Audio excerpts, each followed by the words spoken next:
जय जय श्री राधे, जय जय श्री राधे, जय जय श्री राधे। हर हर हर हर हर हर। पीछे गीता रखी है, देखो क्या रखी है। चलो ऊपर चलो, सिंहासन पर। अच्छा उधर चलो।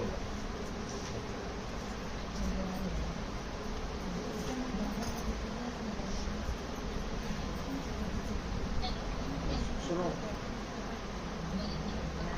परमपिता परमात्मा की असीम अनुकंपा से आज कामदा एकादशी है। कामदा एकादशी का अर्थ क्या होता है, पहले हमको ये समझ लेना चाहिए। काम माने कामनाएं, इच्छाएं, और कामदा का जो लौकिक अर्थ है वो ये है कि सारी कामनाओं को पूर्ण करने वाली, कामनाओं का फल देने वाली, जो इस दिन उपवास करता है उसको कामनाओं, जो कामना हो उसको पूर्ण कर देती है, ऐसी एकादशी। ये सामान्य अर्थ सब लोग जानते हैं, यही बताया जाता है, लेकिन मूल अर्थ साधना के क्षेत्र में ये बिल्कुल किसी काम का नहीं है। साधना के क्षेत्र में कामनाएं जितनी जितनी पूर्ण होती जाएंगी उतनी उतनी नई जन्म लेती जाती है। छोटी कामना पूर्ण होती है तो बड़ी कामना उत्पन्न हो जाती है। ये रक्त बीज की तरह कामनाएं बढ़ती हैं। अभी नवरात्रि का पर्व मनाया हमने, तो उसमें एक राक्षस था, जितनी खून की बूंदें उसकी गिरती थी उतने ही वो राक्षस उत्पन्न हो जाते। तो माँ काली ने क्या किया, भगवती ने क्या किया, थप्पड़ लिया और उसके रक्त को उसमें लेकर के जितना गिरता था वो पी लेती थी। धरती पर नहीं गिरने दी वो रक्त की बूंदें, रक्त बिंदु जब जमीन पर नहीं आए, धरती पर नहीं आए, तो वो राक्षस मर गया। वो रक्त बीज और कुछ नहीं है, यही काम रूप राक्षस है, इच्छा रूपी। जितनी जितनी उसकी बूंदें बिखरती हैं, पूरी होती हैं, उतनी उतना उसका आकार, उसकी संख्या बढ़ती चली जाती है। 100 रुपए की कामना पूर्ण होती है, 1000 की उत्पन्न हो जाती है, 1000 की पूर्ण होती है, 10,000 की उत्पन्न हो जाती है, 10,000 की पूर्ति होती है, लाख, करोड़, इस तरह अनंत काल तक अनंत कामनाओं का जन्म होता रहता है। जितनी जितनी कामना की पूर्ति होती है उतनी उतनी कामनाओं का विस्तार होता चला जाता है। इसलिए ये अर्थ साधना के क्षेत्र में किसी काम का नहीं, ये तो फंसाने वाला और है। तो इस अर्थ से हमारा कोई प्रयोजन साधकों का तो नहीं होना। संसारी लोग एकादशी का उपवास व्रत इसलिए करते हैं कि वो संसार की इच्छाएं लेकर के करते हैं। हम साधक साधिकाएं संसार के लिए नहीं, संसार से छूटने के लिए एकादशी का व्रत करते हैं। और 11 इंद्रियों को एकादशी का जैसा अर्थ होता है, 5 ज्ञान इंद्रियां, 5 कर्म इंद्रियां, 11वां मन, इनको नियंत्रण में करने के लिए एकादशी का व्रत करते हैं। और सारी एकादशी अपना अपना नाम रखती हैं, अपनी अपनी संज्ञा रखती हैं। हर एक एकादशी का अपना नाम है। आज की एकादशी का नाम है कामदा। तो पहले वाला अर्थ तो कोई साधन के क्षेत्र में किसी काम का नहीं। फिर दूसरा अर्थ क्या है जो साधना के क्षेत्र में काम करता है, वो है कि कामनाओं को दान कर देना, छोड़ देना। जो चीज दान कर दी जाती है उस पर हमारा अधिकार नहीं रहता। काम दा, जितना भी काम है, इच्छाएं हैं, उनका दान कर देना, उस पर फिर हमारा अधिकार नहीं। गाय दान कर दी, गौ दान कर दिया, अब गाय पे हमारा कोई अधिकार नहीं। धन का दान कर दिया, उस पर हमारा कोई अधिकार नहीं। भूमि दान कर दिया, भूमि पर हमारा अधिकार नहीं। तो उसी तरह अगर कामनाओं का दान कर दिया, इच्छा का दान कर दिया, तो फिर इच्छा पे हमारा कोई अधिकार नहीं। सारी इच्छाओं का दान कर देना, दे देना। और दान दिया जाता है पात्र को, हमेशा सुपात्र को दान दिया जाता है, कुपात्र को दान नहीं दिया जाता। तो अब सुपात्र कौन है, इस पर विचार करना पड़ेगा। सुपात्र तो कई हो सकते हैं, सबसे बड़े सुपात्र हैं जिनको कामनाओं का दान दिया जा सकता है, और जो कामनाओं का दान लेने के लिए उत्सुक रहते हैं। सबसे बड़ी भिखारी कोई है संसार में तो भगवान, वामन भगवान। छोटे से आकार के, वामन अंगुल के, पहुंच रहे महाराज बलि के यहाँ भीख मांगने के लिए, लाओ दो। और उसने कितना मांगा, 3 पग, 3 पग मांगा। और 3 पग में ही, वो तो समझते थे 3 पग छोटा है, 3 पग में सब ले लिया, सब अभिमान भी ले लिया, सिर पे रखवाया तीसरा पैर, सब ले लिया। तो तुम जितनी है अभी थोड़ी थोड़ी तुम्हारी कामनाएं, उनको दे दो। फिर तुम जो नहीं दे रहे हो ना, वो अपना सिर थोड़ी दे रहा था, अपना राज्य थोड़ी दे रहा था, 3 पग दे रहा था वो तो, लेकिन उन्होंने राज्य भी ले लिया, स्वर्गलोक भी ले लिया, अब धरती नाप ली, और बचे हुए तीसरे पैर में उसका अहंकार भी नाप लिया। अभिमान, देने का अभिमान, देने का जो अभिमान है कि मैं देता हूँ, मैं दाता हूँ, इस अभिमान को भी उन्होंने नाप लिया, सब ले लिया। मतलब वो भी ले लिया जो देना नहीं चाहता था। आया समझ में? तो भगवान को दे दो। तो भगवान को तुम अपनी छोटी छोटी कामनाएं दे दो। हम ये चाहते हैं, ये चाहते हैं, वो चाहते हैं। बाकी फिर तो वामन से विराट होते कोई देर थोड़ी लगती है। फिर वो भी ले लेंगे जो तुम देना नहीं चाहते हैं, जिनको तुम रखना चाहते हो। ये तो बनी रहे, ये ले लो। अरे तो उनकी तो आदत है, उंगली पकड़ा दो, पूरा अधिकार उनको पूरा का पूरा चाहिए, क्योंकि वो पूरे। तो सबसे पहले सबसे श्रेष्ठ सुपात्र कामनाओं को जिनको हम दे सकते हैं वो कौन है? भगवान, परमात्मा। उनको दे दो कामनाएं। आज कोई कामना नहीं है, कामना छूटते ही तुम निष्काम हो जाते हो, बिल्कुल निष्काम। और जो निष्काम हो जाता है ना, उसका सारा काम बन जाता है। फिर उसका कोई काम ही नहीं रहता, कोई काम ही नहीं रहता जो उसे करना है। फिर करे क्या? फिर जितना भी हम काम करते हैं, जितने भी कर्म करते हैं, वो सब कामनाओं को लेकर के करते हैं। आओ गीता में ढूंढते हैं इस चीज को। बोलो तीसरा अध्याय, तीसरा अध्याय खोलिए, 17वां श्लोक। अब इस पे तीसरे अध्याय क्यों कर्म का है ना, और कर्म जो है सारे कामनाओं के होते हैं। तो आओ हम समझते हैं कि कहां से इसका जन्म होता है। पढ़ो 17वां पढ़ो।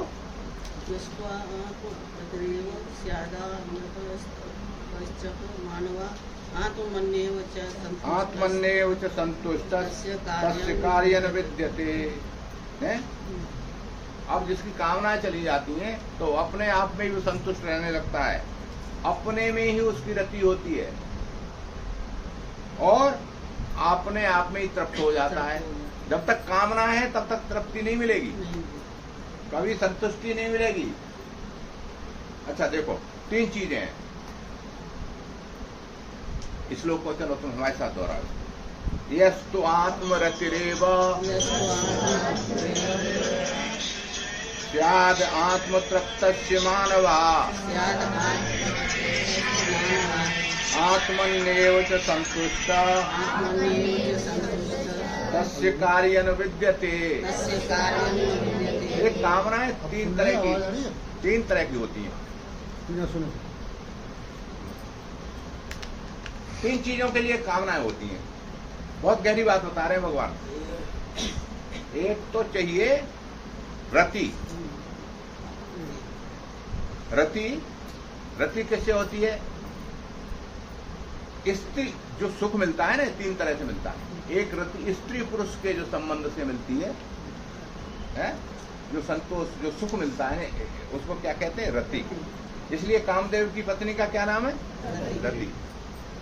बैठो, बाद में कर लेना, बैठ जाओ, ऊपर बैठो, उधर से आ जाओ, उधर से पीछे। यस तो आत्मरतिरेव, रति तो कामना, रति स्त्री की भी तो कामना होती है, स्त्री को पुरुष की कामना होती है। देखो खुल के बात हो रही है गीता में हर चीज की।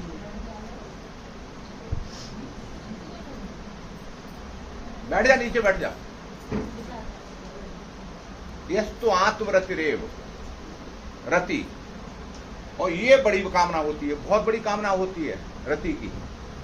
इसके लिए तो युद्ध हो जाते हैं, मारकाट मच जाती है, कत्लेआम हो जाता है। तो सबसे पहले रति, जब ये कामना छूट गई उसकी, स्त्री पुरुष वाली, तो वो आत्मा में ही रति हो जाती है। आत्मा माने परमात्मा, रति जो है आत्मा में हो जाती है। यस तो आत्मरतिरेव। और दूसरी होती है कामना तृप्ति की। तृप्ति कैसे मिलती है? अब तो तृप्त हो गए, कैसे मिलती है तृप्ति? रति मिलती है स्त्री पुरुष की, और तृप्ति मिलती है भोजन की, खाने पीने की, है तृप्ति हो गई। अब तो ये भी कामना होती है कि नए नए स्वाद मिले, नई नई डिशें मिले, नई नई चीजें मिले खाने पीने के लिए। तो ये भी आत्मा में ही हो जाती है कि ये कामना मिट गई खाने पीने के लिए। और तीसरी कामना होती है संतुष्टि। पहली क्या हुई? रति। और दूसरी क्या हुई? तृप्ति। और तीसरी है संतुष्टि। संतुष्टि काय को लेकर के है? धन को। असंतुष्टि होती है किसको लेकर के? धन को लेकर के होती है। तो जो प्राप्त है वो पर्याप्त है, ये भाव आ जाता है। धन की कामना छूट गई तो क्या मिलेगा? संतुष्टि। स्त्री पुरुष की कामना छूट गई तो क्या मिलेगा? रति। और खाने पीने की जीभ वाली कामना छूट गई तो क्या मिलेगा? तृप्ति। अब कामना तो दान कर दी हमने, अब जब भगवान को कामना दे दी तो जो मिल जाए तो खा लेंगे। जैसी स्त्री है कानी, काली, कबरी, उसी में संतुष्ट हो जाएंगे, रति हो गई। या नहीं है, मान लो विधुर हो गए, विधवा होगा, बस ठीक है, तो वो रति खत्म हो गई। रति की कामना दे दी, खाने पीने की, आहार की कामना दे दी तो मिल गई तृप्ति। और धन की और चाहिए, ये कामना भी दान कर दी तो क्या मिल गया? संतुष्टि। यस तो आत्मरतिरेव आत्मतृप्तस्य मानवा। और आत्मनेव संतुष्ट, खुद ही अपने आप में ही संतुष्टि। अब ये छोटी उपलब्धि है क्या कामना का दान करने के बाद? मान लो कामना छोड़ दी, भगवान को दे दी है, तो ये चीजें जो मिली इसकी कितनी कीमत है बताओ? इसके अलावा कुछ है, कोई लाभ है? यम लब्ध्वा चा परम लाभम मन्यते नाधिकम तथा। ये वो लाभ है जिससे अधिक लाभ कल्पना में भी नहीं आता, मानने में भी नहीं आता। तुम कल्पना भी नहीं कर सकते इससे बड़ा कोई लाभ हो सकता है। जिससे पैसा नहीं चाहिए बिल्कुल है, उससे ज्यादा धनी है कोई? बोलो। जिसे स्त्री नहीं चाहिए कोई, स्त्री से जिसको वैराग्य हो गया है, उससे ज्यादा कोई बड़ा ब्रह्मचारी है कोई? बोलो। और जिसको खाने पीने की, जीव की सारी वासनाएं जिसकी समाप्त हो गई, उससे बड़ा कोई वैरागी है क्या कोई? ये कामना के दान से ये प्रतिफलन हो। अब करे क्या वो? या तो स्त्री के लिए करता है, कुछ करता है तो स्त्री सिर्फ बच्चे होते हैं उनके लिए करता है, या फिर जो है अपना कहते हैं कमाओ और खाओ। तो खाना है इसलिए कमाना है, खाना ही चला गया, जो मिल जाए तो खा लेंगे। सबको मिलता है खाना, तो सबको मिलता है भगवान के यहाँ, ठीक है ना? ऐसा नहीं, चींटी से लेकर के, चिड़ियों से लेकर के सबको खाना मिलता है।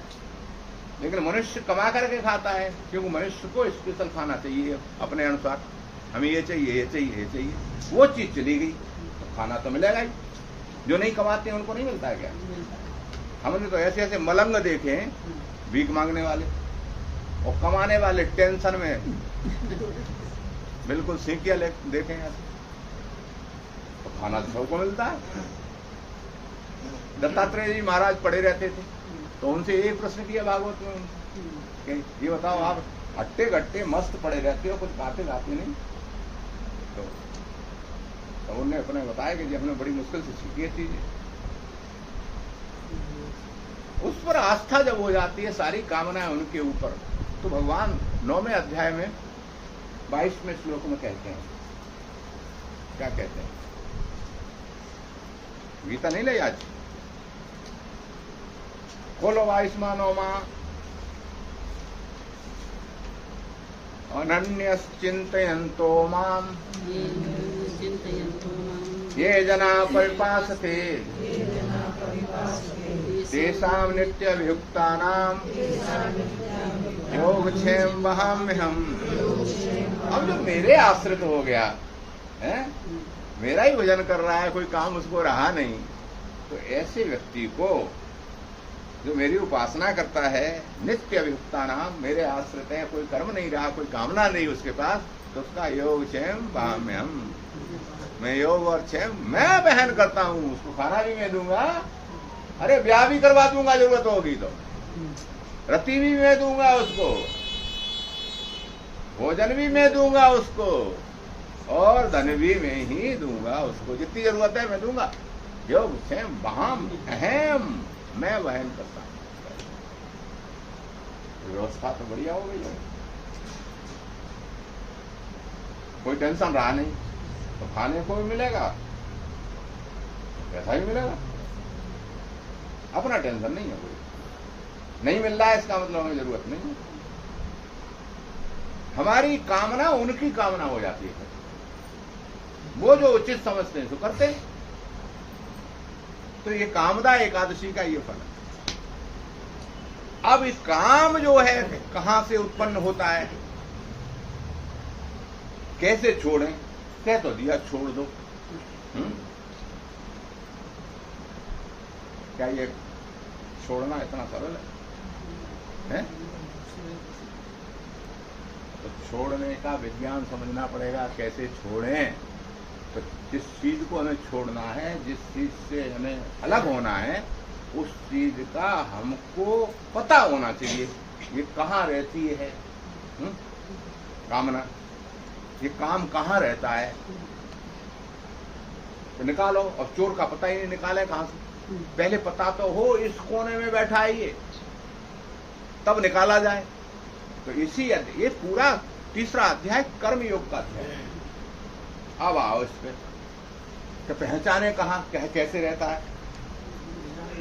तो पहले खोलो 38वां श्लोक, तीसरे अध्याय में खोलो, तीसरे अध्याय में 38वां श्लोक।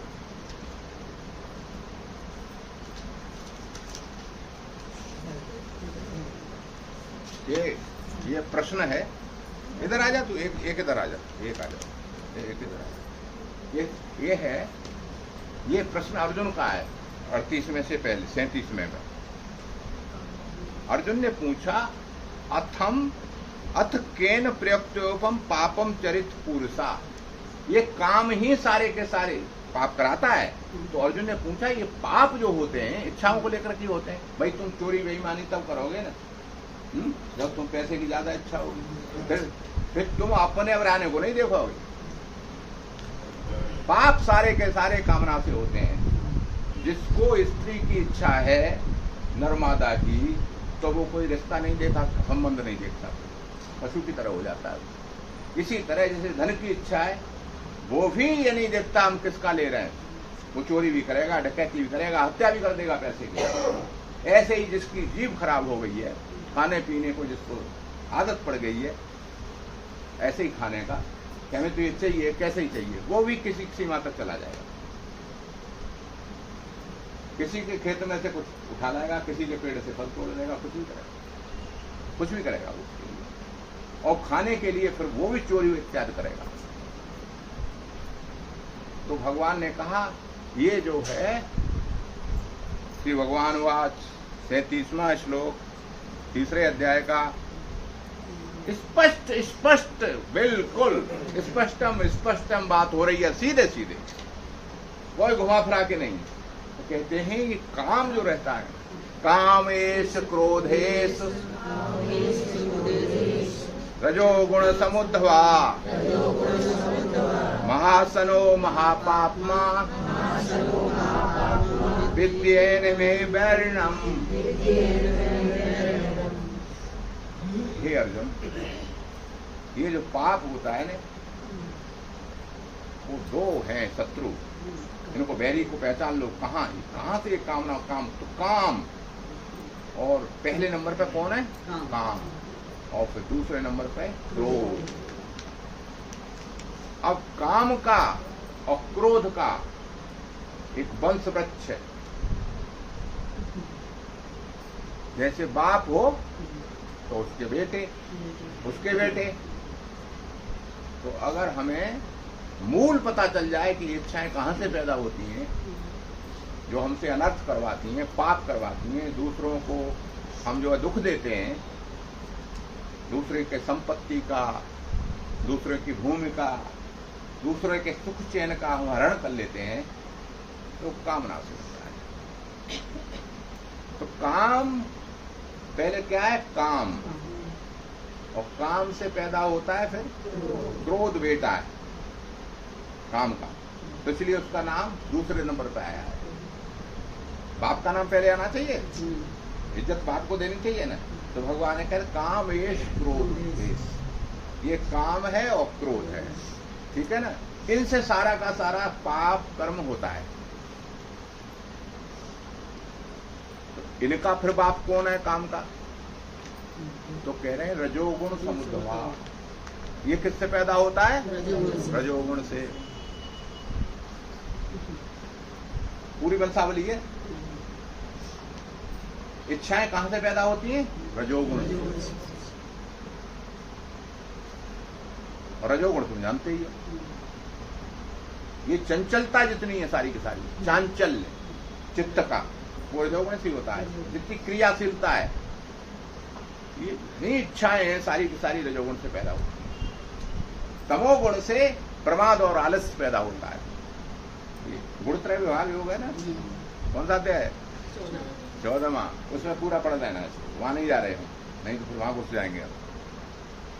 प्रमाद और आलस्य कैसे?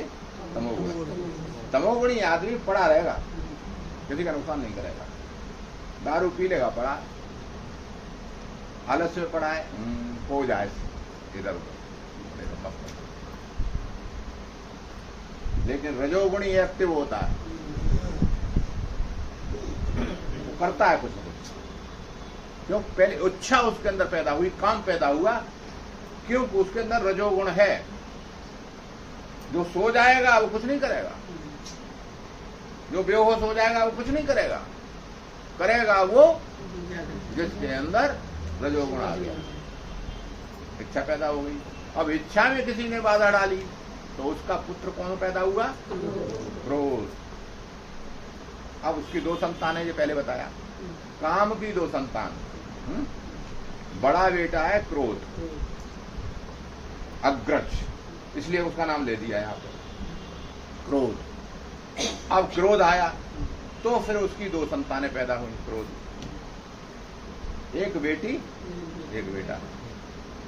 बेटी है हिंसा, क्रोध आएगा तो क्या करेगा? हिंसा करेगा। क्रोध की अगली पीढ़ी का नाम क्या है? हिंसा। और बेटा है बैर। बैर और हिंसा पैदा होती है। जिस पे क्रोध आएगा उसी से बैर होगा और हिंसा होगी। तो बड़ी बड़ी संतान जो है वो हिंसा है। अगर हिंसा न पैदा हो तो बैर नहीं होगा। मान लो क्रोध हो गया लेकिन हिंसा नहीं हुई तो बैर नहीं बनेगा।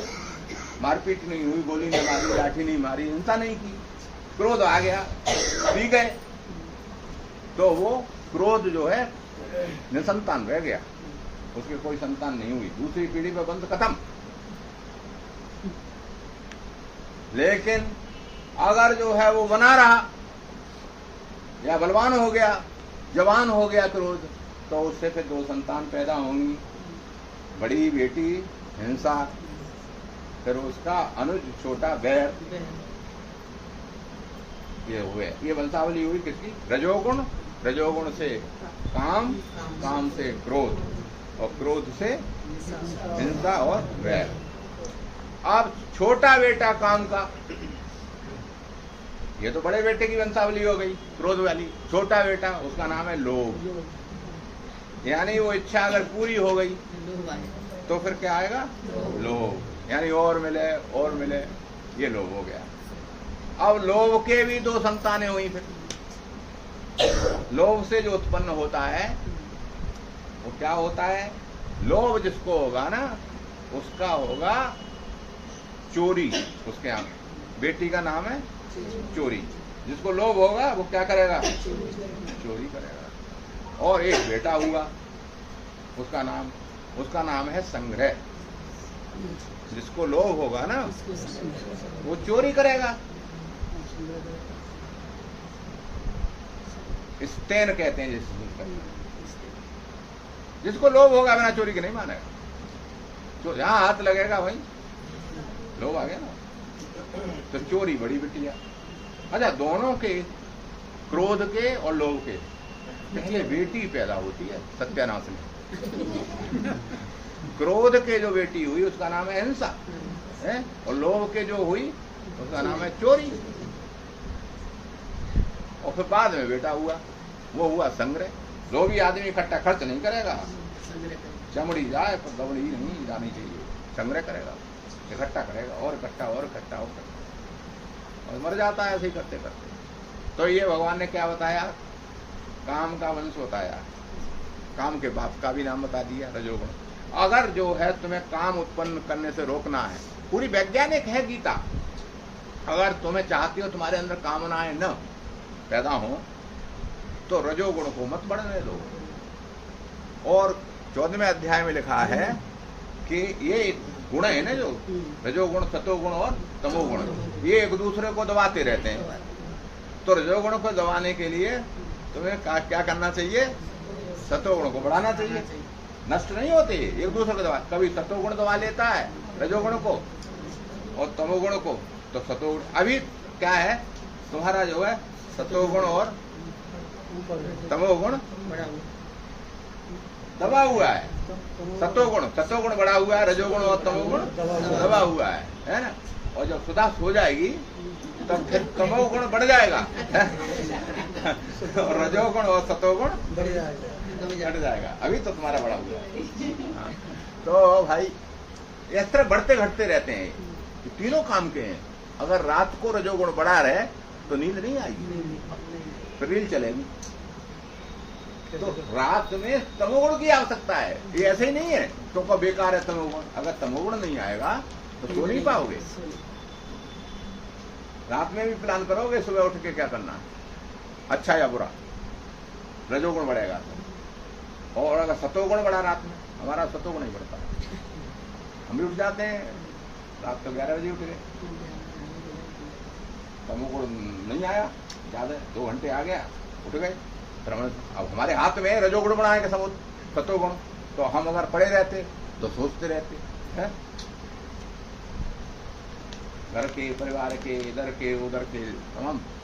एक चीज शुरू करो ना, फिर तो रेल बन जाते। उठे आए, गीता पाठ किया, भगवान के पास ध्यान में बैठ गए, अब क्या बढ़ा लिया हमने? बढ़ा लिया, रजोगुण दब गया। उसके बाद योग किया, फिर ध्यान में बैठ गए, फिर थकान सी आ गई, फिर लेट गए, फिर सो गए। जल्दी जग गए थे ना इसलिए सो गए। फिर तमोगुण का, फिर हमने बीच का सारा उपयोग कर लिया उसका। जब रजोगुण की संभावना थी हमने वहां सतोगुण स्थापित कर दिया, हमारे हाथ में ना ये। तो रजोगुण जब बढ़ेगा तब जो है काम की उत्पत्ति होगी, कोई न कोई इच्छा जागृत हो जाएगी, और काम की उत्पत्ति होगी तो याद आएंगे ना सब, माने हमारे संग है तो परवाने हमारे, तो उसका क्रोध आएगा। तो ये परंपरा एक तो ये है। अब इनके भी मूल में क्या है, इनके भी मूल में क्या है? अच्छा, ये क्रोध है ना जो, ये कहाँ इनके अधिष्ठान है, वो अभी बाद में बताएंगे, पहले समझो। अब जो है वो होता है ना रजोगुण। रजोगुण क्या है? काम का पिता। काम का पिता कौन है? रजोगुण है। अच्छा, अब रजोगुण का बीज कहाँ है? आओ तीसरे अध्याय, तीसरे अध्याय में आओ, एक ही पन्ना पलटो, पर छोटी गीता आ जाती।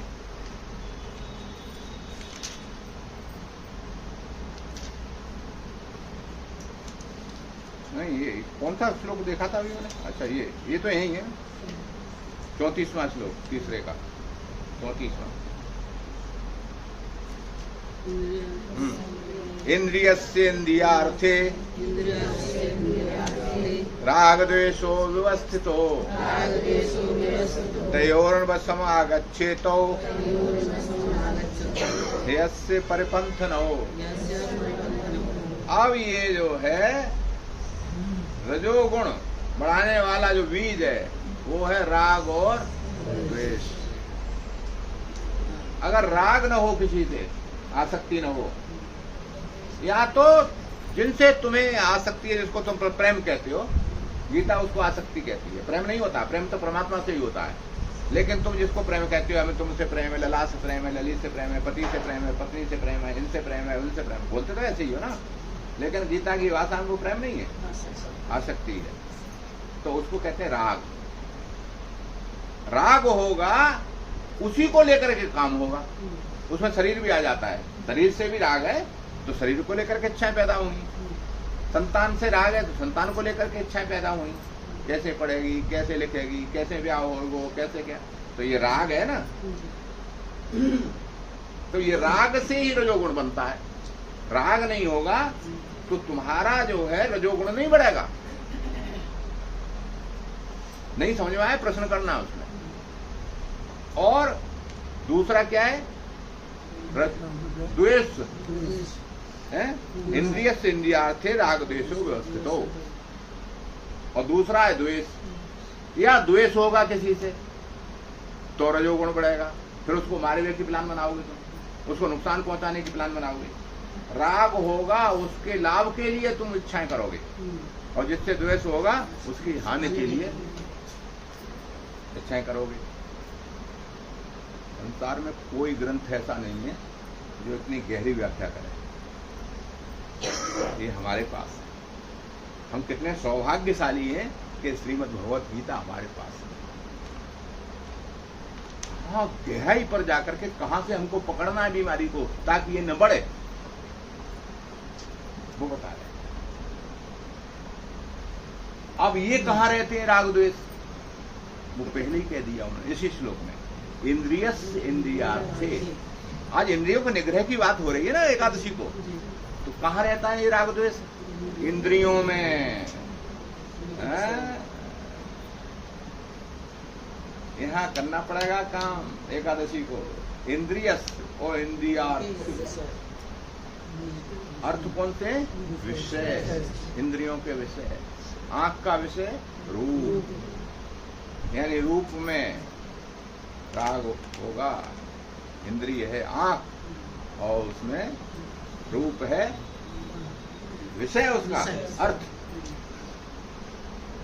कान इंद्रिय है और उसका विषय क्या है? शब्द। देखो, कोई तारीफ करे, तारीफ करना शब्द है प्रशंसा, तो उसमें क्या हो जाएगा? जो तारीफ करेगा, प्रशंसा करेगा हमारी, राग हो जाएगा। और गाली दे है। आंख में, आंख से हमने रूप देखा, तो रूप दो तरह का होता है, एक स्वरूप एक रूप। तो रूप अच्छा लगा हमको तो राग हो जाएगा, और बुरा लगा हो जाएगा। ऐसे ही हर इंद्रिय के बारे में समझ लो। किसी ने करेला खिला दिया, द्वेष हो जाएगा करेले से। कड़ुआ है, कड़ुआ है, नीम की पत्ती कड़ुई है ना। और रसगुल्ला खिला दिया, राग हो जाएगा। तो राग द्वेष इंद्रियों में और इंद्रियों के विषयों में रहता है, और ऐसे वैसे नहीं रहता है, व्यवस्थित पूरे सेटल्ड होकर के रहता है। सेटल्ड समझते हो, बिल्कुल व्यवस्थित होकर के। एक होता है ऐसे ही, तुम यहाँ आए हो ना, तो यहाँ सेटल थोड़ी बोल देंगे हम तुम्हें, भाई 2 घंटे बैठो अपने बने जाओ, अब तुम बेर बोरिया बिस्तर खटिया फटिया सब लेके आ जाओ, इसका मतलब सेटल होने के लिए आए हो हैं। तो ये पूरा खटिया बिछा करके व्यवस्थित हो, मतलब ये मेहमान नहीं है कभी आया हो फिर चला जाए, पूरे व्यवस्थित। अभी तो नहीं निकल रहा, निकाले नहीं निकल रहा है, कितनी कोशिश कर रहे हैं, बहुविध जतन करो, लेकिन नहीं। वो कहते हो अब यहाँ जैसा है ना, हम कहते हैं कि हमारा घर है ये वाला है, और राग द्वेष कहते हैं कि हमारा घर है तू निकल, और हम निकल जाते हैं एक समय आकर के, वो निकाल देता है धक्के मार करके है? और वो नहीं निकलता, वो नहीं निकलता, इसलिए फिर नया घर ढूंढते हैं हम, तो वो वहां भी आ जाता है। फिर अब दूसरा खरीद मिलेगा नया घर, तो वो पीछा छुपता नहीं, वहां भी आ जाता है। राग द्वेष वही संबंध लेके, राग द्वेष के संबंध अगले जन्म में मिलते हैं, भिन्न भिन्न रूप में, पति पत्नी संतान, ये सब। कोई जरूरी नहीं है जो तुम्हारा प्यारा सा पति प्यारा सा पत्नी बन के आया हो वो तुम्हारा प्यारा ही हो, वो बदला लेने के लिए भी आ सकता है। तो शत्रु नहीं भी हो सकती है, संतान भी शत्रु हो सकता है कोई। तो राग द्वेष जो पिंड नहीं छोड़ता, व्यवस्थित होकर रहता है, तो इसलिए काम करना है इसका, राग द्वेष को निकालना है। राग द्वेष निकलेगा तब रजोगुण नियंत्रण में रहेगा, रजोगुण नियंत्रण में रहेगा तो काम की उत्पत्ति नहीं होगी, और काम की उत्पत्ति नहीं होगी तो क्रोध की उत्पत्ति नहीं होगी, और क्रोध की उत्पत्ति नहीं होगी तो हिंसा और वैर की उत्पत्ति नहीं होगी, और क्रोध काम की उत्पत्ति नहीं होगी तो लोभ की उत्पत्ति नहीं होगी, और लोभ की उत्पत्ति नहीं होगी तो चोरी और संग्रह की उत्पत्ति नहीं होगी। आया विज्ञान समझ में कि नहीं? तो कहाँ जड़ कहाँ निकली? राग द्वेष। और रहते कहाँ है? ये भी पता चला क्या कहाँ रहते हैं ये? इंद्रिय और इंद्रियों के विषय में, इंद्रियों में रहते हैं। और एकादशी को हमें क्या करना है? इंद्रियों के ही नियंत्रण करना है, सफाई करनी है। तो एकादशी का महत्व समझ में आया? काम को निकालना है तो एकादशी के दिन इन 11 इंद्रियों से हमें काम को निकालना है, राग द्वेष को निकालना है, इनको बिल्कुल शुद्ध करना है। ये गंदगी है राग द्वेष की, राग द्वेष गंदगी के रूप में इंद्रियों में रहते हैं, ये गंदगी है। हम नहा तो लेते हैं, कुछ लोगों ने गंगा जी भी नहाई, कुछ लोगों को नहीं गंगा जी जा पाए तो गंगा जल डाल के नहा लिया। गंगा जल में नहाए, गंदा जल में तो नहीं नहाए, तो बाहर से तो हम शुद्ध हो गए, लगता है भी शुद्ध हो गए, लेकिन भीतर गंदे बने रहे। राग द्वेष कितने निकले, वो तो गंदगी चिपकी हुई है साथ में। तो ये अब उपाय क्या है, अब क्या करें? तो ये बात तो पता चल गई कि बीमारी जो है कहाँ है सारी बुनियाद इंद्रियों। तो एकादशी को अब आओ इसी अध्याय में, अब उसके बाद जो आया ना लास्ट में, आ जाओ तुम, जो अभी था ना वो ये, अब ये जो इंद्रियों में रहते हैं ना राग द्वेष, तो अब एक तो होता है कि व्यवस्थित होकर रह रहे हैं इंद्रिय और इंद्रियों को विषय में। अच्छा, विषयों को तो हम बलपूर्वक रोक सकते हैं, नहीं खाएंगे, नहीं देखेंगे, नहीं सुनेंगे, हट जाएंगे वहां से। लेकिन भीतर से वो जो बैठे हुए हैं ना इंद्रियों में, वो तो ज्यों कहते हुए हैं, जैसे ही तुम्हारा नियंत्रण कुछ हल्का पड़ा वैसे ही फिर सक्रिय और दूनी ताकत से। तो हमें केवल बाहर दरवाजे पे प्रहार नहीं करना है,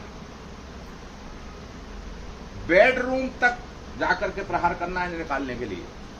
जहां ये बिल्कुल बेडरूम में घुसे हुए हैं, कोई यहाँ ऐसा नहीं है बैठक में ही आए हो,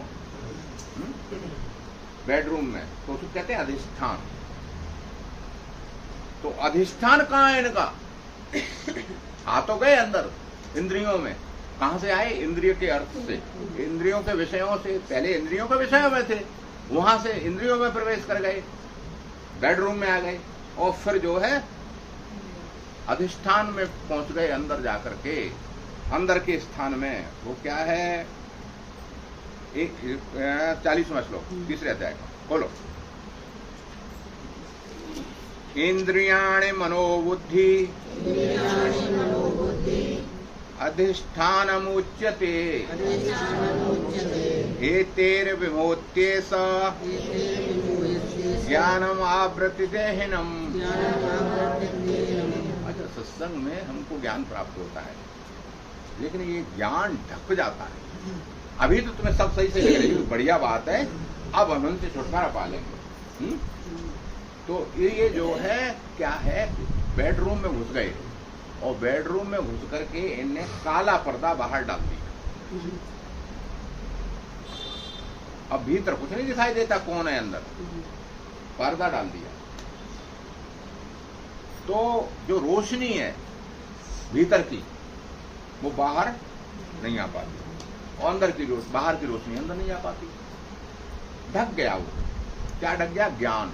रोशनी को ढक दिया उन्होंने, ज्ञान को ढक दिया। हम समझ तो गए आज के अधिष्ठान में घुसे हुए हैं, लेकिन अब वहां जाकर तो वहां रोशनी भी तो होनी चाहिए अंदर, जहां से हम निकाले। और रोशनी है ज्ञान की, और ज्ञान को इन्होंने ढक लिया। ये चोर घुसते हैं ना घर में, बड़े चालाक होते हैं। वो सीसीटीवी कैमरा पहले तोड़ देते हैं, पकड़ में ना आए। जहां से देखा जा सकता है उन्होंने, रोशनी का इंतजाम जहां से होता है, जहां से पकड़ में आ सकते हैं, वो सारी चीजें बंद कर देते हैं, सारे सिस्टम को ऑफ कर देते हैं। तो इसने ज्ञान का जो सिस्टम था उसको ऑफ कर दिया, ज्ञान को ढक दिया। अब हम थोड़ा थोड़ा पर्दा अभी उठा रहे हैं सत्संग में, तो थोड़े थोड़े समय मिल रहा है उसका आइडिया मिल रहा है कि हाँ, लेकिन ये पर्दा फिर पड़ जाएगा। जैसे अम्मा अम्मा कह के बालक चिपका हो ना घर पे जाके तो बस झपा झप वही राग द्वेष फिर जागृत हो जाएंगे। तो ज्ञान को आवृत कर दिया ने।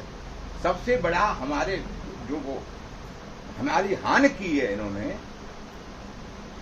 वो सबसे बड़ी ये की है, उस रोशनी को बुझा दिया, जिससे हम ये पहचान सकते कि शत्रु कौन है और मित्र कौन है। ये आ गए हमारे भीतर, तो ये बड़े बहरूपीय हैं, ढक करके आए हैं अपने को शत्रु की तरह दिखाने के लिए नहीं आए, मित्र की तरह दिखाने के लिए आए। यही देखा तो कोई कह देगा अगर ये नहीं करेंगे तो घर कैसे चलेगा, क्यों नहीं रहे भाई, ये तो करना पड़ेगा, फिर घर कैसे चलेगा। अभी क्या है, यही पर्दा है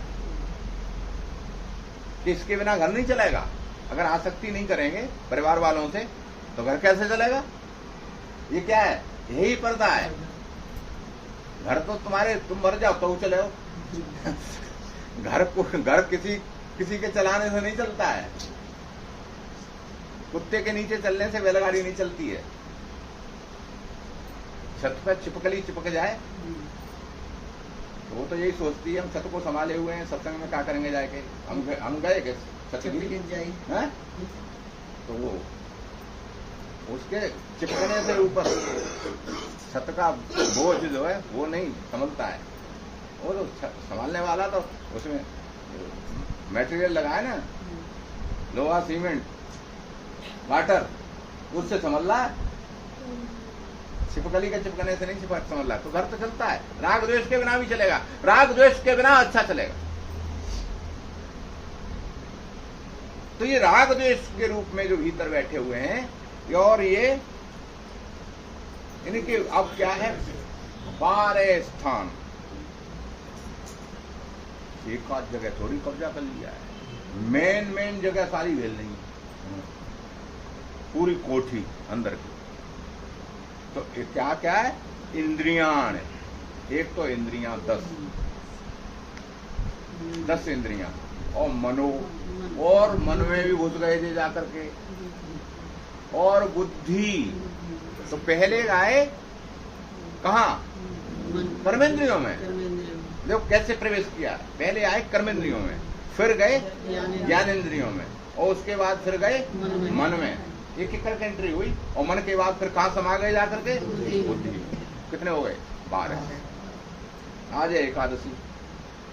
11 की तो हम बहुत चर्चा करते हैं एकादशी में, 12वीं बुद्धि भी कब्जे में कर ली इनने। जहां से पता चलता तो अधिष्ठान कितने हो गए इनके? 12। और 12 अधिष्ठान। अब बुद्धि से तो बड़ा कुछ है ही नहीं। बुद्धि योग की तो बहुत चर्चा है कि बुद्धि होगी, तभी तुम समझ पाओगे हमें क्या करना है। भगवान भी बुद्धि हो गई देते हैं, और बुद्धि के ही आश्रय में जाने के लिए दूसरे अध्याय में कह दिया उन्होंने, बुद्धो शरणम अन्विच्छ कृपणा फल हेतवा। बुद्धि की शरण में जाओ, और वहां बैठा है चोर। तो चोर कोई अच्छी सलाह थोड़ी देगा, बुद्धि तो परामर्श ही देती है। तो वहां तो उल्टी सलाह मिलेगी कि कट डारो। जो महात्मा लोग तो ऐसे ही कहते रहते हैं, गीता में तो ऐसे ही लिख दी है, कट डारो, तुम करनो सो गलत सलाह जो करना है कट डारो।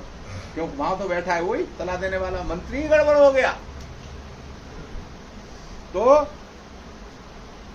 तो ये जो देह वाले हैं, देहधारी,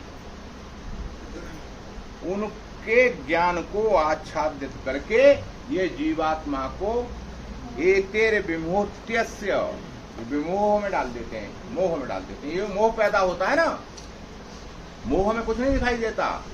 ज्ञान को तो ढक दिया, ज्ञान था प्रकाश है, और मोह है अंधेरा। जैसे ही ज्ञान ढका वैसे ही अंधेरा छाया। काय का? मोह का। मोह सकल व्याधिन कर मूला। अब सब बीमारियां मोह होते ही, अब मोह हो गया।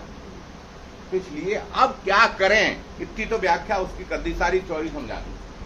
कहाँ से पैदा होता है, कैसे इसका वंश बढ़ता है, अधिष्ठान कौन से हैं, और कहाँ ये व्यवस्थित होके रहता है। अब तो सारा पता चल गया ना, कहाँ कहाँ रह रहे हैं ये सब।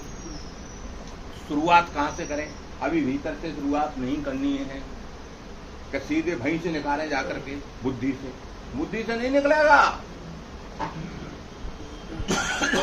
बुद्धि से नहीं निकलेगा, न मन से निकलेगा।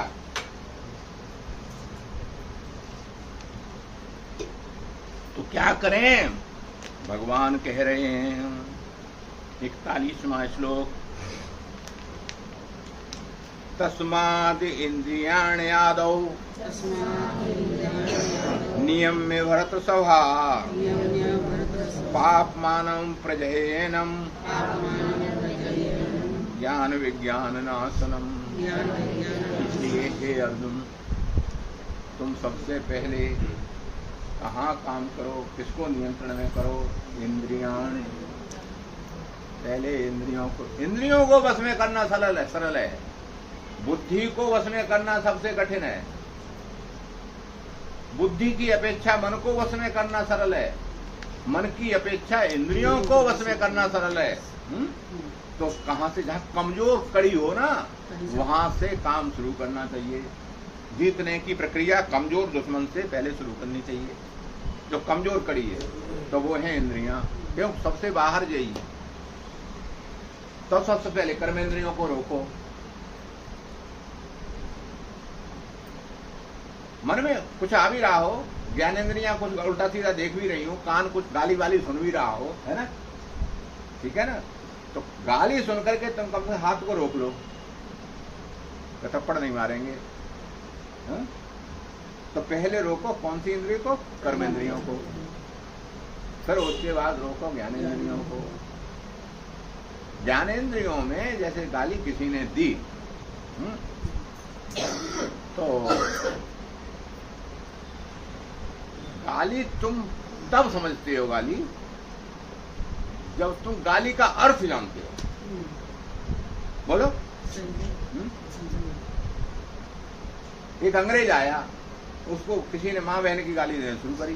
जब अंग्रेजों ने लूटा था देश को, तेरी माँ तेरी बहन, अंग्रेज दुश्मन थे हमारे, हैं? तो वो हिंदी जानता ही नहीं था, मुस्कुराता रहा, वो बार बार चिल्ला चिल्ला के गाली दी। तो उसने पड़ोस वाले से किसी से पूछा, what is the meaning of he is saying something, क्या कह रहा है ये? तो उसने कहा ही इज प्रेजिंग, वो आपकी प्रशंसा कर रहा है, आप बहुत अच्छे हैं, कितने गोरे हैं, thank you thank you thank you, बहुत अच्छा है, और कर। भाई तुम अर्थ समझते हो ना उसका, इसलिए गाली बुरी लगती है।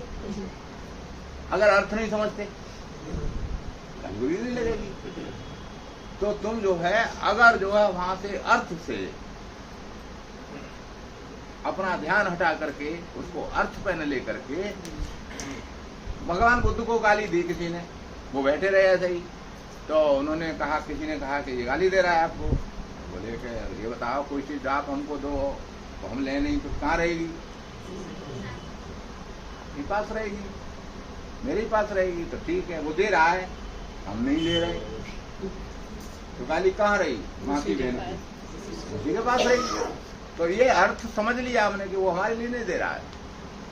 एक महात्मा से किसी ने कहा कि महाराज वो आपकी बहुत बुराई करता है।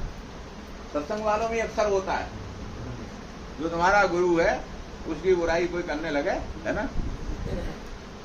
बड़ा क्रोध आता है और कान भरते हैं गुरु के आकर के, आपकी बहुत बुराई करता है वो। कौन करता है? बड़ा आदमी, वो आपका वो भी चेला है और आपको वो आपकी बहुत बुराई कर रहा था वहां पे। तो नहीं नहीं कर रहा, तुझे समझा नहीं है ठीक से। नहीं आपकी कर रहा था, मेरी नहीं कर रहा, चुप रह तू, मेरी नहीं करता, मेरी बुराई कोई नहीं करता है, वो भी नहीं करता, कोई नहीं करता। तो वो चिड़ा बैठा था, आ गया चल करके, आ गया, क्या वो कर गुरु जी के सामने, हाँ मुंह पे कह देंगे हम तो। और फिर वो करने लगा, देखो गुरु जी कर रहा है, देखो मुंह पे कर रहा है, मुंह पे कर रहा है, तो जी इतनी हिम्मत बढ़ गई इसकी कि मेरी नहीं कर रहा है वो, अरे आपकी कर रहा है। तो फिर वो बोला जो गालियां दे रहा था और बुराई कर रहा था, हाँ तेरी कर रहे हैं, अब बोल क्या करे हैं? तो मेरी कर रहा है। अच्छा तो ये बता, मेरी कर रहा है तो किसकी कर रहा है तू? अगर शरीर की कर रहा है, अगर शरीर की कर रहा है, अब ये गहरी बात है, अब यहाँ तक पहुंचने के लिए थोड़ा समय लगता है। अगर शरीर की कर रहा है तो शरीर तो वैसे मैं ही इसकी बुराई करता हूँ, बहुत गंदा है, किसी मतलब का नहीं है, और शरीरों में खाद भी बन जाती है, हड्डी भी, चमड़ा भी काम आ जाता है पशुओं का, इसका कपूर, इसकी तो बुराई मैं भी करता हूँ, तू इसकी बुराई कर रहा है और इसकी मैं भी बुराई करता हूँ, तो मुझे क्या प्रॉब्लम हो रही है? वो तू जो मैं कह रहा हूँ कोई तू कह रहा है, तो इसमें लड़ने की और नाराज होने की क्या बात है? और अगर तू मेरे आत्मा की बुराई कर रहा है तो आत्मा तो एक ही है, तो तू अपनी बुराई कर रहा है, मेरी क्या की बुराई कर रहा है? अब कहाँ आ जाएगा क्रोध और काम? आत्मा एक ही है, दूसरी है ही नहीं, अलग अलग थोड़ी है, सब में एक ही है। तो अगर आत्मा भी बुराई कर रहा है तो वो अपनी बुराई कर रहा है, और अपनी कोई बुराई करे तो अच्छी बात होती है, अच्छी बुरी बात होती है, अच्छी बात होती है। वो तो अपनी बुराई करे, तो मेरे अंदर ये कमी है, मेरे अंदर ये कमी है, तो वो महापुरुष माना जाएगा भाई, तो अपनी कमी उतारा है। तो अगर शरीर की कर रहा है तो शरीर तो बुरा है ही, अब बुरे को कोई बुरा कहे तो इसमें क्या बुराई है? तो ये दृष्टि बदलते ही सृष्टि बदल जाती है पूरी की पूरी। तो इसलिए इंद्रियों को पहले कर्मेंद्रियां, कर्मेंद्रियों के बाद फिर ज्ञानेंद्रियां। अब ज्ञानेंद्रियों को व्यवस्थित करने का ये तरीका जो दूसरा है, तो उसके अर्थ बदल दो।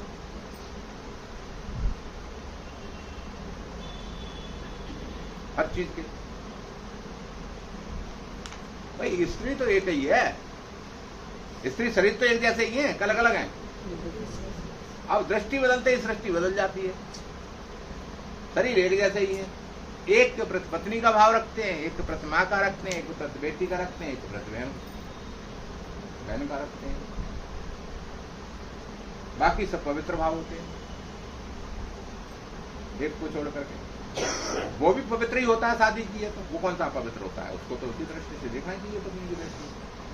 अब दृष्टि बदली, सृष्टि बदल गई।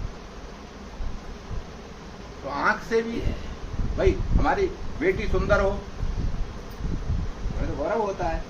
हम कह रहे भाई बिटिया बहुत सुंदर है, कहीं रिश्ता देखने जाते हैं तो उसके प्रति कोई वैसी दृष्टि थोड़ी रहती है गंदी वाली, तारीफ करते हैं। तो रूप भी देखते हैं तो रूप में भी उसका अर्थ बदलते ही ये आंख नियंत्रण में आ गई। शिवाजी महाराज के यहाँ वो मुसलमानों का ये था कि वो तो कुरान में लिखा हुआ है कि अगर जो है युद्ध हो उसमें काफिरों को मारो, उनकी बहनों को बेटियों को जो बाद में रह जाती हैं उनको ले आओ, उनके साथ दुराचार करो और उसके बाद बाजार में उनको बेच दो।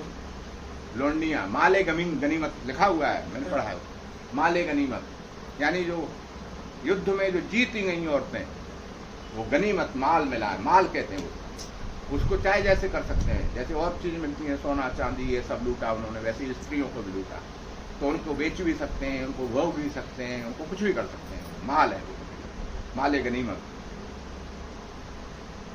तो हिंदुओं की स्त्रियों के साथ भी जौहर वगैरह कितने हुए अपने शरीर को बचाने के लिए। हजारों रानियों ने आग में कूद करके, वो मरी हुई लाश के साथ भी दुराचार करते, तो शरीर ही नहीं मिलेगा, राख हो गई रानियां बचाने के लिए अपने।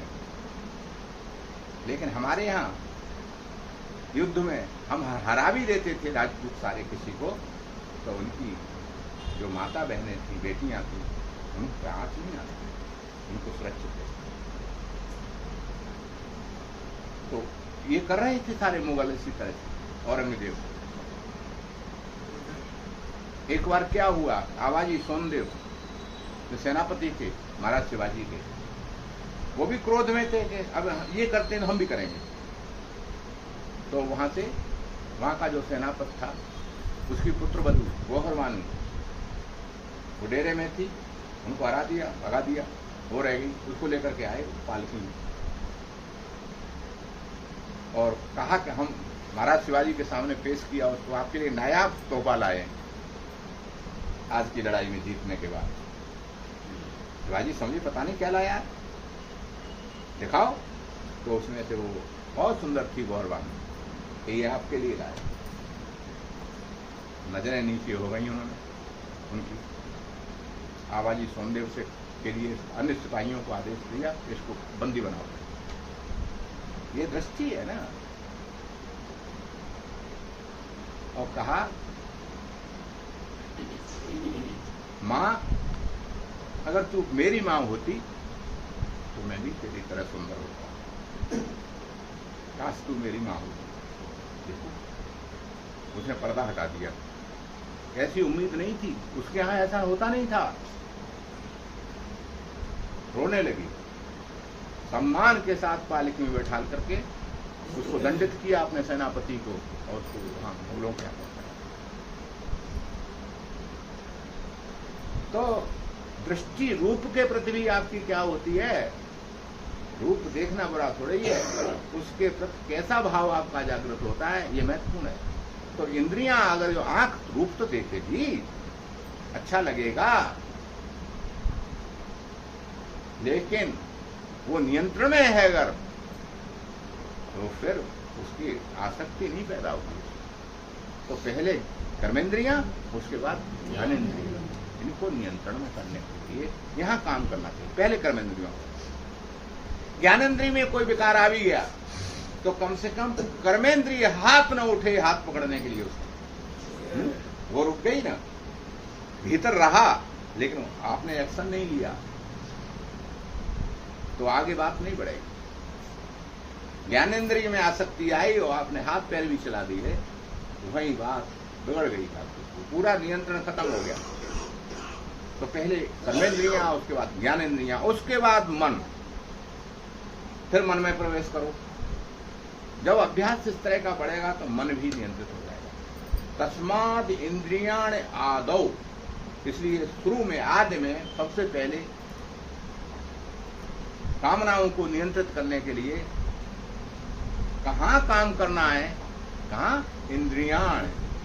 इंद्रिय एक नहीं, इंद्रियाण बहुवचन है, सारी इंद्रियों पर काम करता है। आदो नियम में भरत सभा, हे अर्जुन, अच्छा भरत ऋषभा यानी भरत वंश में श्रेष्ठ अर्जुन, तारीफ करनी चाहिए। जो साधना करने लगे साधक है उसकी तारीफ करनी चाहिए। तुम कर सकते हो इसको। भरत सभा, तुम भरत के वंशज हो। भरत कौन है? राजऋषि जिन्होंने शेर के दांत गिने थे, शकुंतला के पुत्र भरत। तो ये भी शेर के मुंह में पंजा डालने जैसा है। अरे तुम्हारे पुरखे कैसे रहे? उनके पिता महाराज दुष्यंत, भरत के पिता, कंडु ऋषि के आश्रम में जब गए, कालिदास ने लिखा है, तो उनकी मां जो उस समय वहां रह रही थी आश्रम में, शकुंतला, भरत की मां, उनकी तरफ उनकी दृष्टि काम वाली हो गई, इससे प्रेम वाली हो गई दृष्टि। तो वहां जो सखियां थी उनसे पूछा ये कन्या कौन है? कैसे थे महाराज दुष्यंत, भरत के पिता, वो याद दिला रहे हैं भरत सभा कह करके। तो उन्होंने कहा कि ये ब्राह्मण कन्या है, कंडू की पुत्री है। अब कंडू ब्राह्मण थे ऋषि, तो उन्होंने कहा नहीं, ये ब्राह्मण की कन्या नहीं हो सकती। अगर ब्राह्मण की कन्या होती तो मेरी इस तरह की दृष्टि इस पर नहीं जाती। इतना भरोसा था अपनी आंख। मेरी दृष्टि प्रेम वाली इसके प्रति हुई है, इसलिए निश्चित रूप से क्षत्रिय की कन्या है। और वास्तव में वो विश्वामित्र की कन्या थी। उर्वशी और विश्वामित्र के संयोग से उत्पन्न हुई सच्ची कन्या थी शकुंतला। ऐसे महाराज दुष्यंत का पुत्र भरत, और उस परंपरा में तू पैदा हुआ है। क्योंकि इंद्रियों को कितना भरोसा था, मेरी आंख गलत नहीं हो सकती, तुम बोल रही हो वो गलत है, ये हो ही नहीं सकता, नहीं तो जाती नहीं दृष्टि इस तरह की। ऐसे ही राम का है, फुलवाई में राम और सीता मिले, तो वहां तुलसी बाबा लिखते हैं, प्रीत पुरातन लिखे न कोई, कंकन किंकिन नूपुर धुन सुन।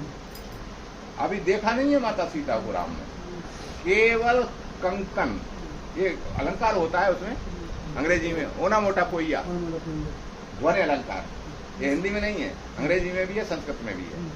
तो कंकन, अब कंकन कैसे बजता है? कन कन कन कन, और किंकन पायल पायल पायल, तो वो कैसे बजती है? किंकिन कंकन किंकिन नूपुर, ये इसकी धुन सुन। केवल उसकी आवाज सुनी है, सीता को देखा नहीं अभी, उसी पे भगवान राम आकर्षित हो गए। कंकन किंकिन नूपुर धुन सुन, कहत लखन सन राम हृदय गुण। अब जो आसक्ति आई भीतर, तो भगवान राम लखन जी से बोले, छोटे भाई से। कितना हृदय सरल है उनका। मान लो कोई ऐसा भाव आवे, तो छोटे भैया से कहेगा इस बात को, है समझ आएगा उसको। और हृदय गुण, ऐसे नहीं कह दिया कि मुंह में से निकल गई, सोच विचार कर दिया। कहत लखन सन राम हृदय गुण, मानहु मदन दुंदवी दीनी, मनसा विश्व विजय कहूं कहीं। ऐसा लगता है कामदेव ने नगाड़े बजा दिए मेरे मन में, और सारे मुझे जीतना चाहता है, यानी पूरे विश्व को जीतना चाहता है। उसने संकल्प ले लिया है सारे संसार को जीत लूंगा, मनसा विश्व विजय कहूं कहीं। तब देखा अस कई प्रभु चित के ही हो रहा।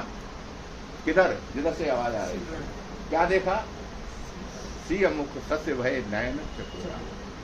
फिर उन्होंने सीता जी का चेहरा देखा, और फिर देखते ही रहे जैसे चकोर चंद्रमा को देखता है। तो ये सब प्रकरण है वहां पर।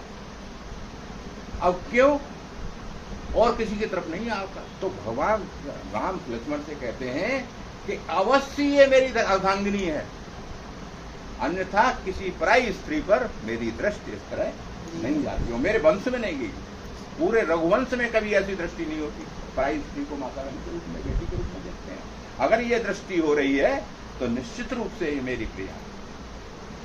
तो बाबा तुलसीदास ने मोहर लगा दी। ये जो हो रहा है ना, तो ये प्रीत पुरातन, ये नई प्रेम नहीं हुआ है। लक्ष्मी नारायण का लखे न कोई, इसको गलत तरह से मत देखना, ये तो पुरानी जोड़ी है इनकी। ये है इंद्रियों का नियंत्रण, इंद्रियों का भरोसा। तस्माद इंद्रियान आदौ, इसलिए सबसे पहले इंद्रियों को नियंत्रण करो। नियम में भरत सभा, हे भरतवंश में उत्पन्न हुए अर्जुन, अपने पूर्वजों को याद करो, तुम्हारे लिए कठिन काम थोड़ा ही है।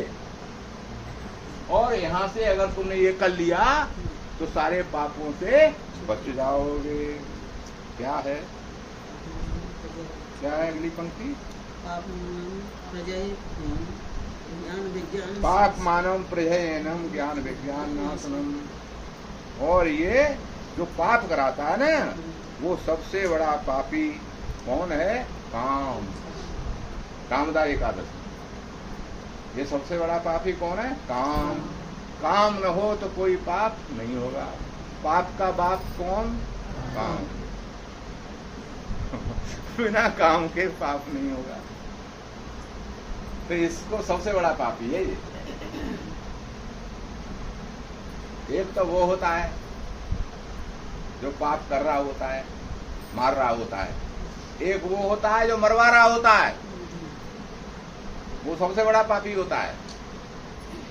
एक ने तो सुपारी दे दी पैसे के लिए, उसने ठोक दिया करके। अब वो तो पर्दे के पीछे है। जिसने सुपारी दे दी, इतने लाख देंगे, मार दिया उसने।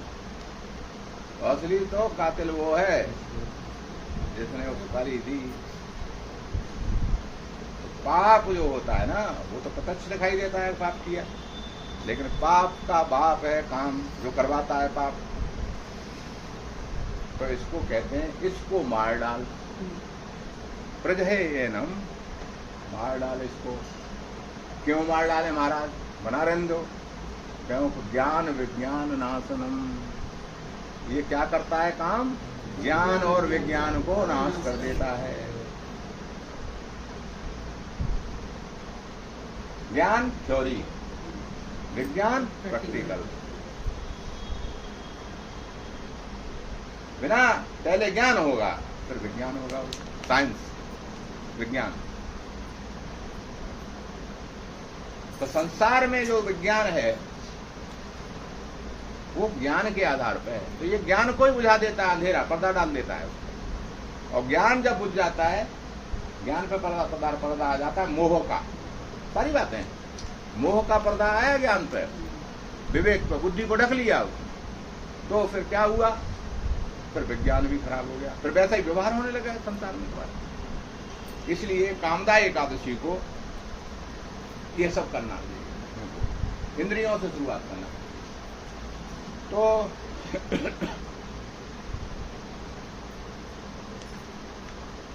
तो आत्मा जो है वो ज्ञान स्वरूप है हमारी।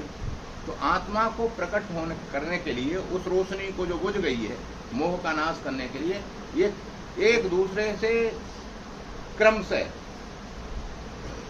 दूर है और पास है। आत्मा सबसे भीतर है। सबसे भीतर क्या है? आत्मा। और वही ज्ञान स्वरूप है, जहां से सारी चेतना आती है। पावर हाउस सारा का सारा वही है। उसी की रोशनी से बुद्धि प्रकाशित होती है। और बुद्धि के प्रकाश से, जैसे बड़े पावर हाउस से बिजली आती है ना,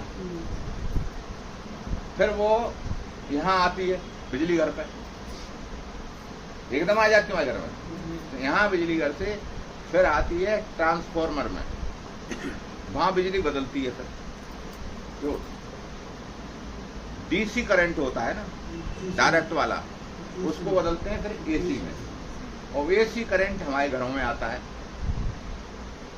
ऑल्टरनेट करंट। वो लगातार नहीं होती बिजली, झटके दे देती होती है, तभी तो झटका लगता है, छोड़ देती है, बच भी जाते हैं लोग। अगर डीसी से कोई चूल्हा चिपक जाए तो कोई संभावना नहीं बचने की।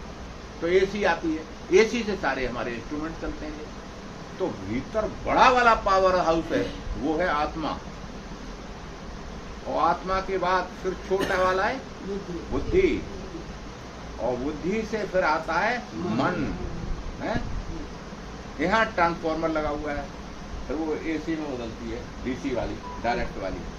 उसके बाद फिर जो है वो 11 घरों में बट जाती है बिजली, अलग अलग लाइन चली जाती है 11 घर, 5 11 में या 5 घर। इस तरह इंद्रियां प्रकाशित होती हैं मन के ट्रांसफॉर्मर से। मन प्रकाशित होता है बुद्धि के बड़े वाले पावर हाउस से, और बुद्धि प्रकाशित होती है सबसे बड़े बड़े पावर हाउस से, आत्मा से। तो आत्मा से ही रोशनी आएगी सारी की सारी। तो वहां तक रोशनी कैसे प्रकट हो हमारी? तो उसके लिए ये दूरी है ना, इसको समझ लो। इंद्रियान परायण आहुर इंद्रियभ्य परम मनः मनसस्तु परा बुद्धो बुद्धे परतस्तु सा। इंद्रियां पे काम करने के लिए भगवान इसलिए कह रहे हैं कि इंद्रियां हमें दिखाई देती हैं। मन दिखाई देता है का? बताओ, मन कहाँ चिपका हुआ है तुम्हारे? कान चिपका हुआ दिखाई देता है ना, आंख चिपकी हुई दिखाई देती है, हाथ पे दिखाई देते हैं, दिखाई देती। तो जो चीज दिखाई दे रही है वहां उसको पकड़ के कंट्रोल किया जा सकता है उसको, और जो दिखाई नहीं दे रहा सूक्ष्म है ना। तो कर्मेंद्रियों से सूक्ष्म है ज्ञानेंद्रियां, और ज्ञानेंद्रियों से सूक्ष्म है मन, मन से भी ज्यादा सूक्ष्म है बुद्धि। और जो आत्मा है भीतर, सबसे भीतर, वो तो बिल्कुल एनर्जी रूप है, सूक्ष्म से सूक्ष्म, सूक्ष्मतम है। ठीक है ना? तो पहले जो दिखाई दे रहा है वहां काम करना है। तो क्या है कि इंद्रियों से परे, तो इंद्रियां सबसे दूर हुई ना आत्मा से, आत्मा के पास है बुद्धि, और बुद्धि के पास है मन, मन के पास है ज्ञानेंद्रियां, ज्ञानेंद्रियों के पास है बाहर की तरफ, और अंदर की तरफ उल्टा क्रम हो जाएगा है? तो इसलिए इंद्रियों से काम करना चाहिए। और बुद्धि से जो परे है, बुद्धे पर तत्व सा, वो सा माने वो कौन? तुम बुद्धि के भीतर हो, तुम बुद्धि से भी परे, और वो रोशनी और किसी की नहीं है, तुम्हारी है। तुम ही परमात्मा हो, तुम ही आत्मा हो। तुम कहाँ बैठे हो? आइडिया लग रहा है कहाँ बैठे हो? हम तो जहाँ बैठे हैं सबसे भीतर बैठे। तुम भीतर बैठे हो, भीतर बहुत सुरक्षित। तो ये हमें वहां तक पहुंचना है। इसलिए वहां तक पहुंचने के लिए क्या करना पड़ेगा? आखिरी श्लोक इस अध्याय का, एवं बुद्धे परम बुद्धत्वा संस्तभ्य आत्मना जय शत्रु महाबाहो काम रूप दुरासदम। इसलिए बुद्धि से भी परे अपने को, स्वरूप को समझते हुए सूक्ष्म, बलवान और श्रेष्ठ, तुम्हें सबसे सूक्ष्म तुम हो, सबसे बलवान तुम, तुम्हारे बल से सब शरीर चल रही है, इंद्रिया इत्यादि, पूरा शरीर तुम्हारे बल से चल रहा है, वो तुम हो भीतर। इसलिए बुद्धि से परे अपने को समझते हुए, श्रेष्ठ समझते हुए, तो मन में वश में करके, इंद्रियों को वश में करके, जय शत्रु महाबाहो, हे महाबाहो, वीर अर्जुन, भुजाओं वाले बलवान अर्जुन, हम सब अर्जुन हैं बलवान वाले, कर सकते हैं। ये उत्साह बढ़ा रहे भगवान जी, कहते तुम पे तो हो ही ना जी, ये बता दिया तुम तो होगा ही नहीं, तुम्हारे बस गुनाह है, तो कर लेगो, सो ना कर पाएगो है? तो कह रहे महाबाहो, अरे तुम वीर हो, तुम कर सकते हो। इसलिए जय शत्रु मार भाओ, तुम मार डालो। जय माने मार डालो। किसको मार डालो? काम शत्रु, इस काम रूपी शत्रु को मार डालो। जिंदा मत छोड़ना, कुचल के मत छोड़ देना इसको, इच्छा रूपी शत्रु को जय शत्रु महाबाहो, मार सकते हो तुम। महाबाहो, बड़ी भुजाओं वाले, विशाल वाले, मारो इसको, इसको मारो। इनको बाद में मार रहा हूं, सामने खड़े, इसको मार डालो। और कैसा है ये? काम रूप दुरासदम। ये कोई सामान्य शत्रु नहीं है, ये दुरासद है, यानी बड़ी मुश्किल से इसको जीता जाता है। दुर्जय, एक तो वो होता है आसानी से कमजोर को जीत लो, ये है दुर्जय, बड़ी मुश्किल से जीता जाता है ये। लेकिन तुम महाबाहो, मार सकते हो, करो इसे, मार डालो इसको, शत्रु को मार डालो। तो कामदा एकादशी में काम को ही अलग करना है अपने से, उसको मारना है भाई। जैसे ही देखो ऐसा है, जब खुद नहीं मार पाते किसी को, तो पुलिस को फोन करते हो कि नहीं करते हो? है चलिए और घेरी और पकड़िए करते हो ना। अब पहले तो ये तुम्हें मार डालो, भगवान तो सीधे अर्जुन से कह रहे हैं मार डालो उसको, और नहीं मार पाते तो फिर उसको दे दो। महाराज हमारे बस का नहीं है, दान कर दो, कामनाओं का दान कर दो, काम था महाराज हमारे बस में नहीं आ रहा, ले आप मार डालो उसको। अगर पूरे समर्पण के साथ अपनी साथ हमारे साथ क्यों नहीं हो पाता, ये इसलिए नहीं हो पाता कि हम अपने को पूरी तरह निर्बल नहीं मानते। हम अपने को बुद्धि वाला भी मानते हैं, हम अपने को ताकत वाला भी मानते हैं। निर्बल जिस दिन अपने को समझ लो, निर्बल होकर के जब पुकारोगे कि हमारे बस का नहीं है ये, तब फिर वो मारेंगे आकर के, निर्बल हो जाओगे। जब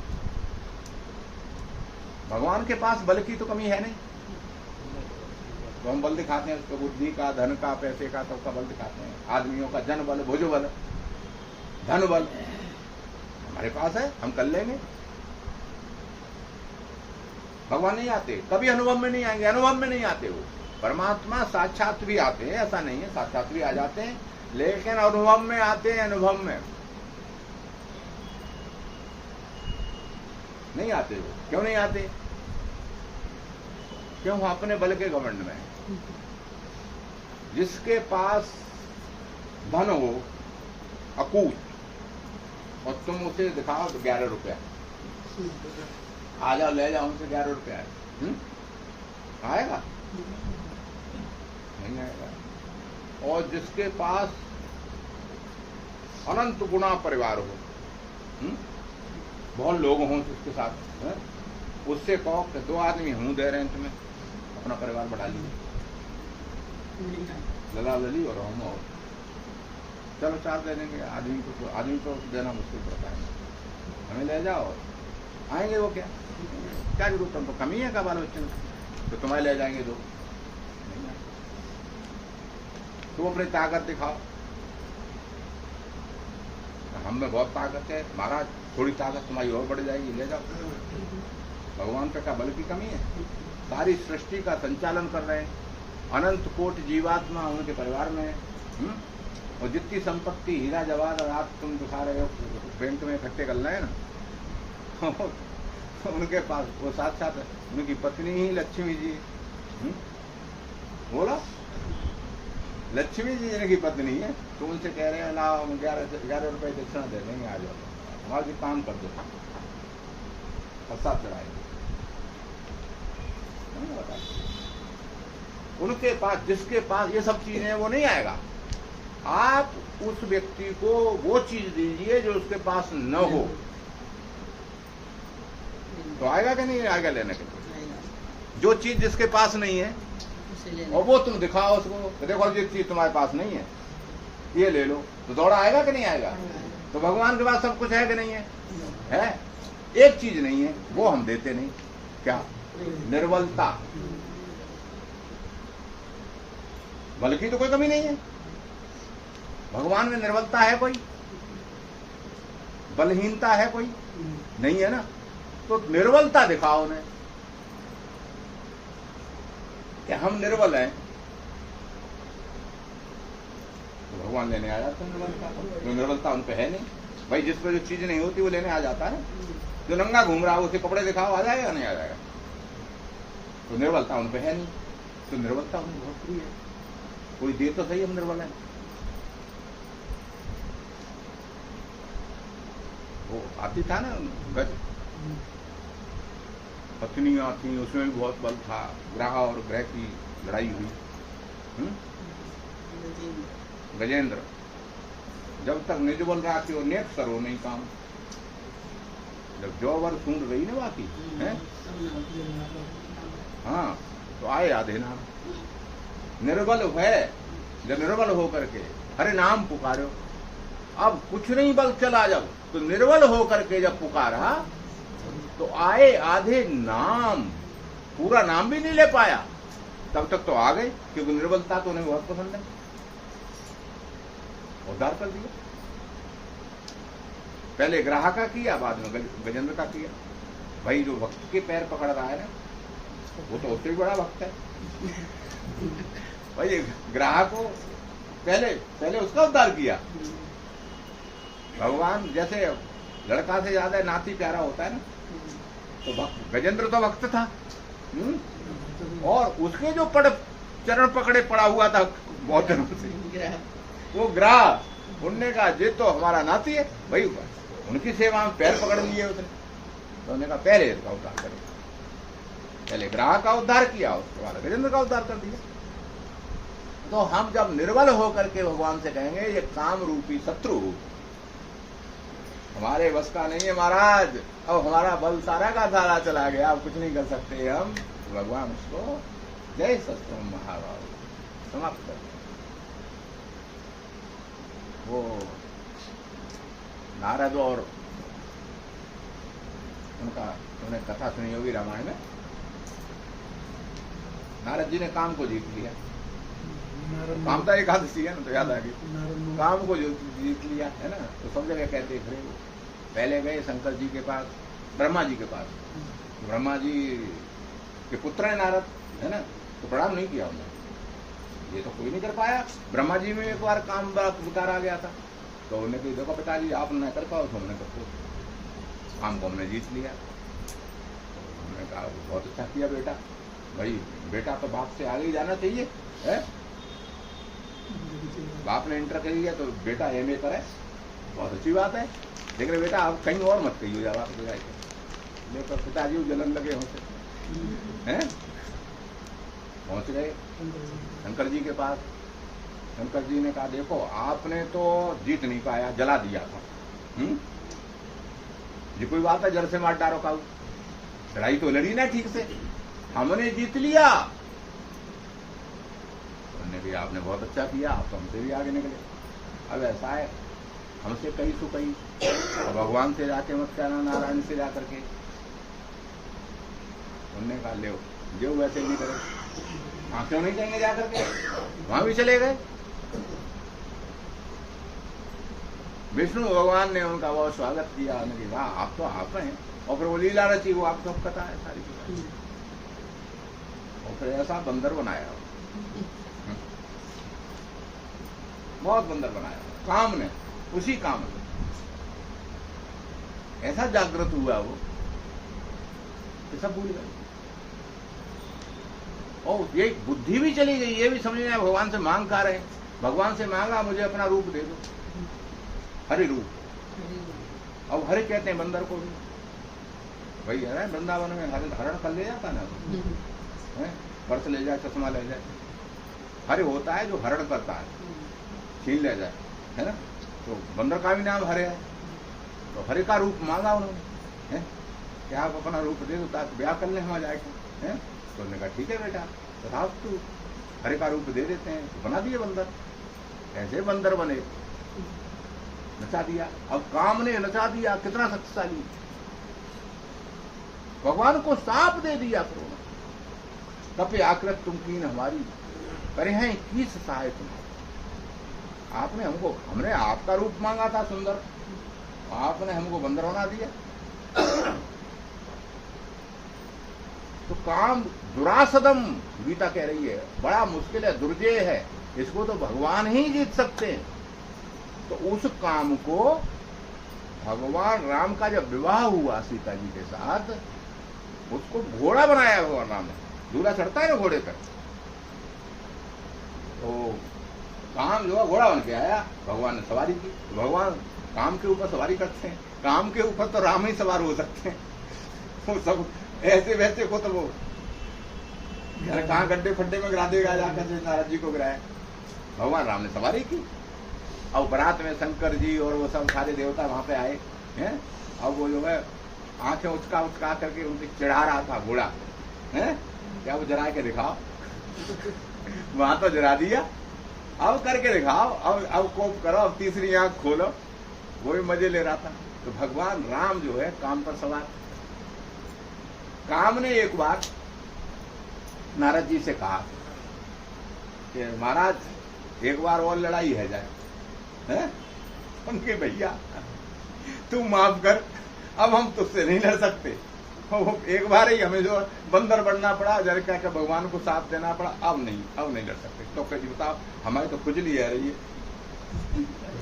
लड़वे की, अब बताओ किन से लड़े? तो फिर कोई और बता जिससे हम लड़े। तो उन्होंने कहा तू ऐसा कर, चला जा वृंदावन में, वहां एक बहुत बड़ा योद्धा है सांवला, उससे लड़ाई करना जा करके। अब तुझसे और कोई नहीं, तू शंकर जी भी लगो परास्त ही थे, ब्रह्मा जी तो उसे परास्त, और मेरी तो सबसे बुरी दुर्गति हो गई, अब मैं तुझसे नहीं लड़ सकता, तू लड़ जाकर के उससे, श्री कृष्ण से जाकर। उन्होंने कहा ठीक है, मुझे तो लड़ना है। पहुंच गया भगवान के पास। भगवान ने कहा तू किले में लड़ेगा कि मैदान में? उन्होंने कहा क्या मतलब? मतलब ये है कि हम दोनों तरह की लड़ाई जानते हैं, किले में लड़ेगा कि मैदान में? तो उसने कहा कि जो है मैदान में होनी चाहिए लड़ाई, किले में लड़ाई क्या है? तो हमने कही तो फिर ठीक है, रास के समय आ जा।